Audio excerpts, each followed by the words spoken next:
For the 2012-2013 cyclocross season, the Super Prestige now sits atop the Stevens cyclocross lineup. And that puts it one slot above the venerable Carbon team, which has been written to multiple world champion titles by the likes of Marianne Vos, Henke Kupfernagel, and Niels Albert. Now, the Super Prestige uses almost the exact same geometry as the Carbon team, with the exception of a slightly shorter top tube that slopes a little bit more. But that's pretty much where the resemblance between the two bikes ends.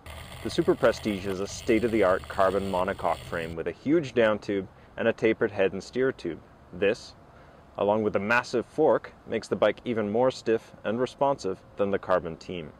This difference gives the Super Prestige a much snappier feel. It turns into corners more aggressively and it responds well in sprints and on steep climbs. At the same time, the Carbon does a pretty good job of damping vibrations and keeping the tires in contact with the ground, though you do notice a little bit more vibration coming through the frame.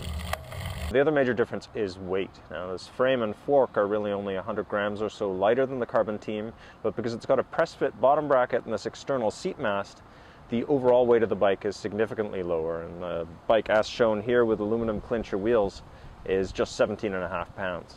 And there are a couple of other features that I thought were really well thought out. First off, the cable routing is all fully internal, which would normally be a hassle to maintain for cyclocross racing, but Stevens made the smart choice of running full-length cable housing, so once the bike's set up, there's virtually nowhere for grit to get into the cables. It makes for nice, smooth, consistent shifting and braking, at the same time as eliminating external cable guides where mud can build up. Also, the way the cables are routed into the tubes at the front end cleverly avoids any contact with the frame. This is going to ensure that your paint job doesn't get scuffed away, and the external seat post makes for tidy routing of the rear brake cable too. The only complaint I had was that the cable housing running inside the frame tubes can rattle a bit on bumpy grounds. Other than that, this bike really delivers what it promises, which is world-class performance. For the Cyclery.ca, I'm Chris Westwood.